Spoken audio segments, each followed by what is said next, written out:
અને જેની પ્રિપરેશન મેં કરી રાખી છે. એ ડુંગળી, ટામેટું, આની અંદર મેં લસણ ટીચીને રાખી છે. પનીર એટલે મતલબ જે ગામડામાં જે ગાય કે ભેંસ વિવાય ને એનું જે ખરેટું કહીએ ને એનું આ જે દૂધ હતું એનું મમ્મીએ બનાવ્યું છે બળી. અને એક મોળી બનાવી હતી અને એક ગળી, જે ગળી અમે ખાઈ ગયા. અને આ જે મીઠાવાળી છે ને એનું હું શાક બનાવીશ, એવું તમને બતાવીશ. તેલ લઈ લીધું છે, એના અંદર મેં જીરું એડ કરી દીધું છે, હિંગ એડ કરીશ.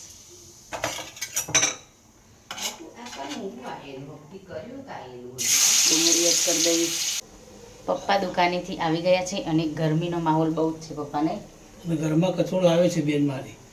કચરો ક્યાં છે? આ તો આ કચરો છે ને, આવું કહેવાય. કચરો ના કહેવાય, ખાવાનું કહેવાય. કેટલા દાણું પડી ગયું હોય. અને હવે હું આના અંદર જે લસણની પેસ્ટ હતી એ હું એડ કરીશ.